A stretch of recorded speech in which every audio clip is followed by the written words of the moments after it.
What a time it is to be a Detroit Pistons fan. Just breathe it in. Smile. Just smile, because Troy Weaver's at the helm, Cade Cunningham's at the wheel, and life is good because it was another successful offseason. It wasn't quite as bigger offseason, and I don't think I've really covered the offseason. I talked about Olynyk, talked about what I saw from Cunningham in Summer League, which was, it was impressive, as you would have expected from Cade himself, but I haven't exactly gone into depth on the offseason because we didn't know what Hamidou Diallo was going to do. Frank Jackson hadn't re-signed. Sekou Doumbouya was still somewhat in the mix of being traded, and he still is, which is why I've still kind of put off the video. Right now, he has not been traded. I hope he does not get traded. I don't question any moves Troy Weaver has made or will make until he proves to be questionable, because right now he's been flawless so far, or damn near flawless. He's been very good. If he were to trade Sekou Doumbouya, I wouldn't be too happy with it, just based off who else they could get rid of in terms of cutting roster space. You have Jahlil Okafor, you have Josh Jackson. Those are the two moves that are left to make. The one move, should I say, they need to free up a roster space, and it's one of Sekou, Josh Jackson, or Jahlil Okafor. There seems like one that's kind of clear there, Okafor. I know he's a backup center, but yeah, come on now. Let's make that happen. Let's make that happen. But in terms of the Pistons offseason, yeah, successful. Not as blockbuster as last season where they got Jeremy Grant, or they had 7 different centers at one point in time, or this was happening every single day. They got 12 moves done in the space of 30 hours, and we're like, what kind of maniac are we dealing with?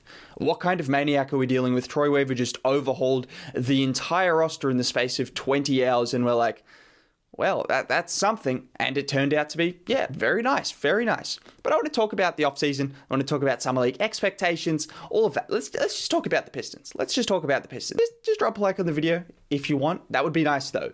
Probably do it anyway. Subscribe to the channel if you're new, or even if you aren't new but you haven't subscribed, just hit the red button. It does help out a ton. When you get Cade in the offseason, it's going to be a win. Maybe that's cheating to just use Cade and say, oh, it's a major win of an offseason, because there is a bit of luck that gets involved. Well, a lot of luck.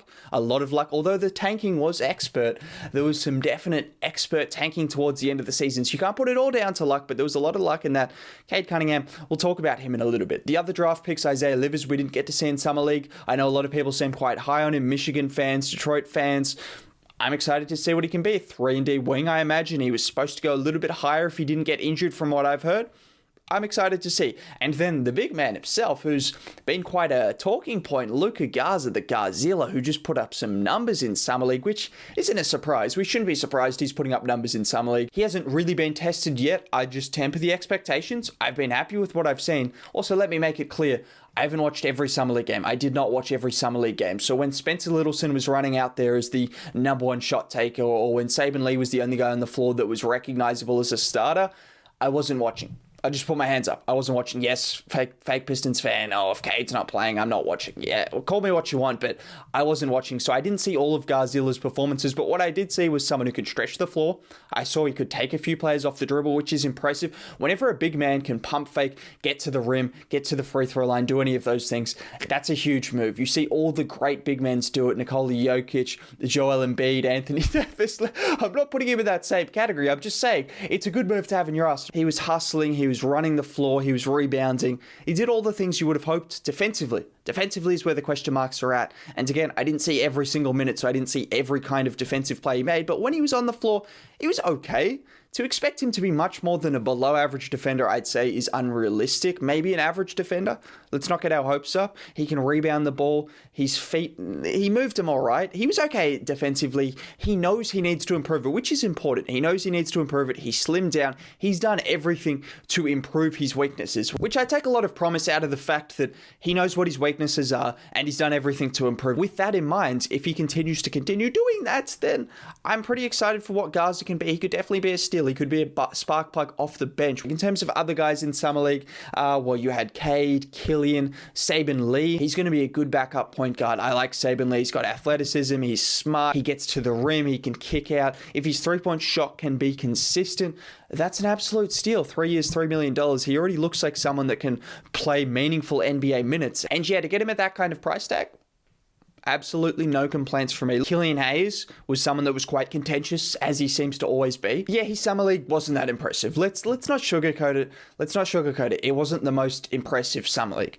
But are we giving up on him just yet? No, because defensively, he's looked good. He can still pass the ball. We know that for sure. He does show signs of being a shot creator. You see him take people off the dribble every now and then and finish in the mid-range or finish with the floater or finish off balance. He can do those things, but I think for Killian, it's going to be a work in progress in terms of just athleticism. He's not the fastest guy. He's not the shiftiest guy, so he needs to be strong. And right now, he's not really any of those things. He doesn't really have any physical attribute that you can go out and say, oh, he's quick or he's really strong or he does this really well. Like, he's kind of well-rounded a little bit, which is what you see on defense. So he shuffles his feet well and he's relatively strong enough to stay in front of guys and stay chest to chest. But when it's offense, he doesn't really have that move where he can put his shoulder into someone and get to the rim, or he can blow past someone. That's what he needs to do. Either improve that first step over time, which will come with more confidence handling the ball and knowing where he's going to go on the court, or just get a little bit stronger. That's what I want to see from Killian. That's where I'd say a lot of his room for improvement is. Actually a physical kind of room for improvement. Also mentally, you can see the three-point shot is troubling him a little bit. The form is still a little bit off as well. He looks off-balanced a lot of the times he takes those three-point shots. Those are the main question marks. The three-point shot, which has been a question mark for a while now, even in France, it was a question mark.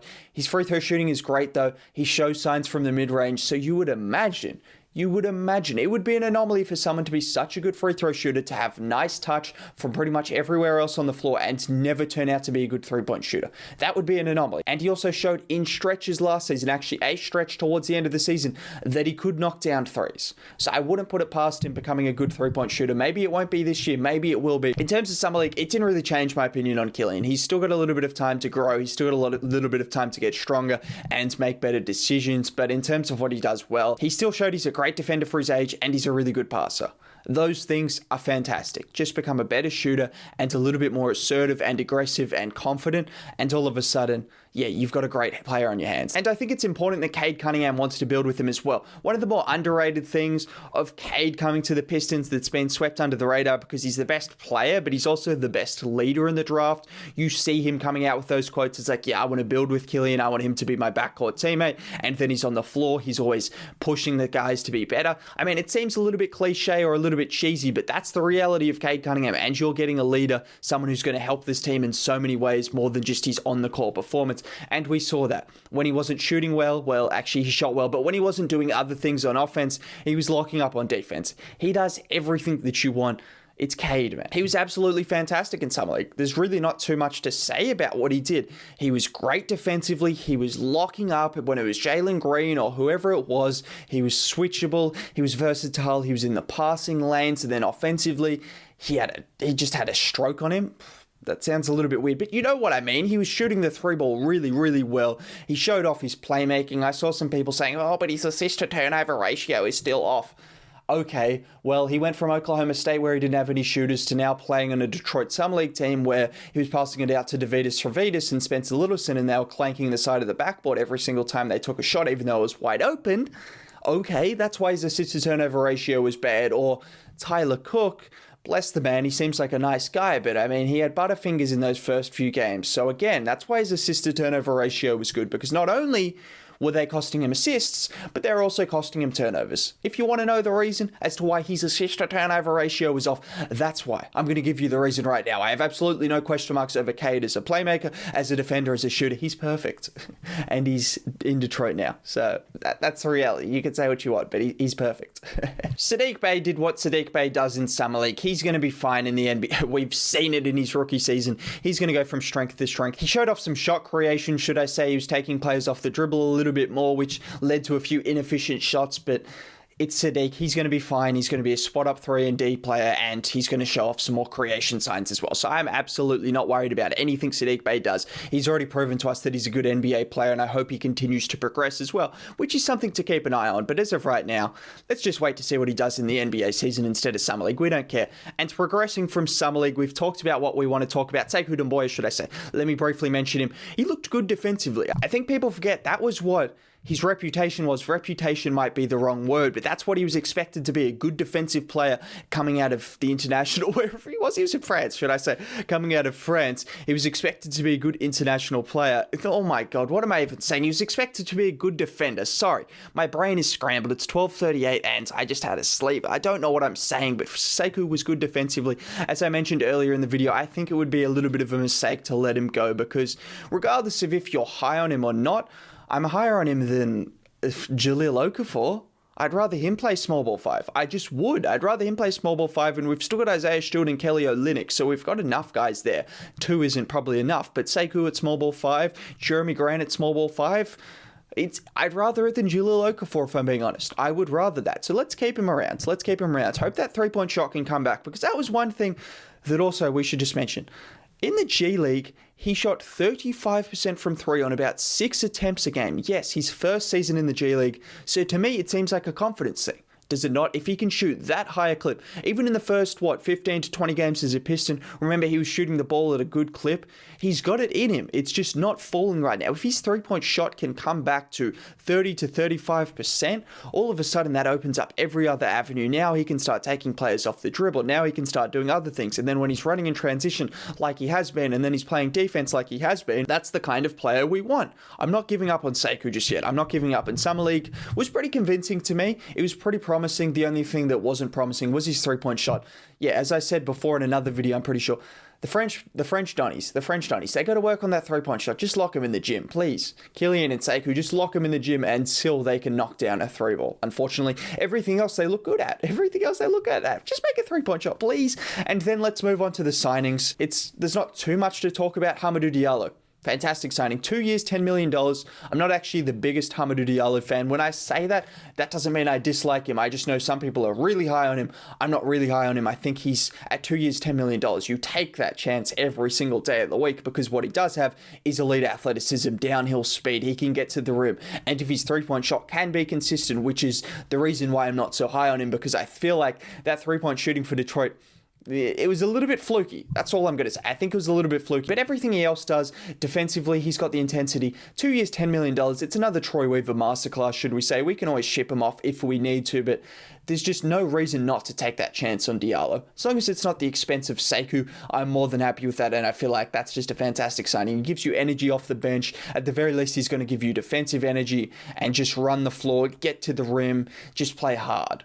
It's kind of cliche, but that's what he's going to do. Anthony can shoot the ball, maybe. If he can do that, well then, this looks like a steal. Another one that I think is a steal, very high on Frank Jackson. Yes, his ceiling isn't out of the... he doesn't have a great ceiling. This is probably what he's going to be. But what he was a really efficient bench scorer that also plays defense, that is a spark plug, that comes off screens, that can shoot the three ball, off movement, off the dribble, off handoffs, can do all of those things that you want from someone who's versatile. He could play the shooting guard alongside Cade in different lineups. He can come off the bench and just be a flamethrower. He averaged, 10 points a game in the second half of the season after D Rose got traded, which isn't crazy, but it was also on fantastic splits, 40% from 3, 46% from the field while playing good defense. Another man that's really good at what he does, actually, Kelly Olynyk he's actually really good at what he does, which is space the floor. And I think we saw in Summer League that the Kelly Olynyk signing was necessary. It was necessary. Getting back to that assist-to-turnover ratio thing that I said with those people hating on Cade that I saw a few times. Well, now he's going to have someone that can space the floor, which does a few things. He can kick it out to Olynyk, pick and pop, pick and roll. If Olynyk can be what he was in Houston, well, that's a steal. That's a genuine steal because he was fantastic in Houston. But even if he isn't, if he's just what he's been every other stage of his career, which is a good three-point shooter, a good offensive player, a floor spacer, someone that has played in big playoff games, obviously had that legendary playoff game against the Wizards, sent them packing. That's what he can do. That's what he's going to do at one point for us in the playoffs. Just speak it into existence. If he can be that kind of guy, then you're happy with that signing as well. You're happy all across the board. There's no reason not to be happy if you're a Detroit Pistons fan. Is there any reason not to be happy anymore? With all of this being said, we've got Cade Cunningham.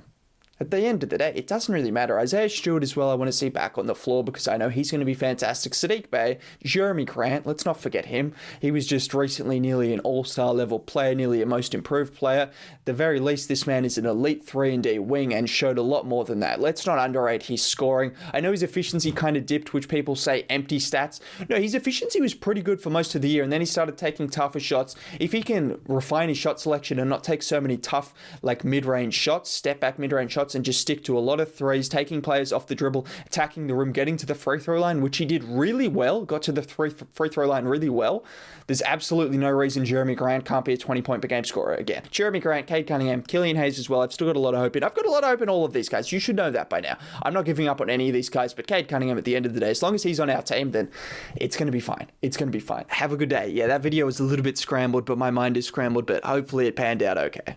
Yeah, nice.